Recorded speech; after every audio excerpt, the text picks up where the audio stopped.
Now, I forgot to tell you, this involves ropes and blindfolds. Is that okay with everybody?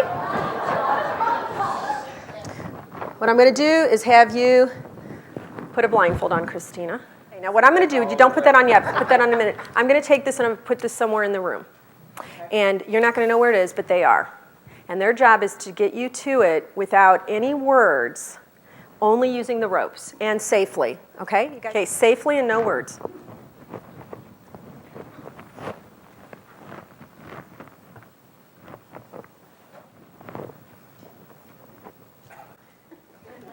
Okay, great job. Now, just like in life, sometimes when you get what you went for, somebody snatches it away before you get a chance to enjoy it fully.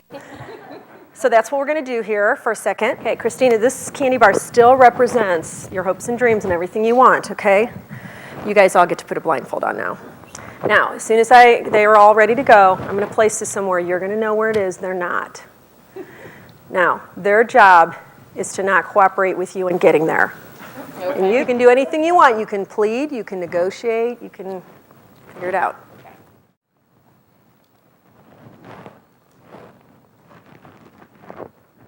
You guys' job is to not cooperate with her, and her job is... you still have the rope. Okay, where my rope? All right, come go this way. Hey, so I've got this chocolate bar that I'm willing to share, so how about we come this direction?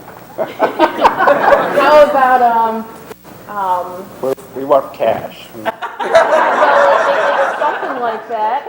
I can pull.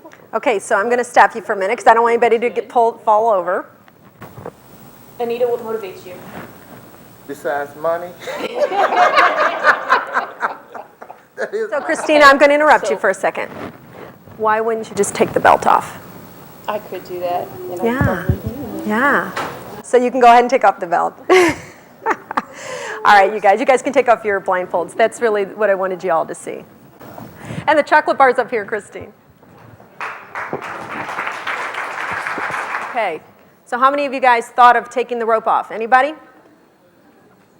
One person back there? Anybody else think of taking the rope off? After more discussion, she would take the rope off. So you in the back who knew that she could have taken the belt off, how come you didn't say to her, why don't you take off the belt? You figured it was up to her, okay? So if you were watching somebody trying to get their goals and dreams, and you knew that was the answer to their life, would you stand by and not tell them what to do? We didn't know all the rules. Yes, that's the thing. So. Here's the thing, but we're often driven by rules. Like, think of the 4 people that were around her. I don't know where you are in the audience now, but would you have, had you known these were truly her goals and dreams, would you have fought to keep her from them in your real life?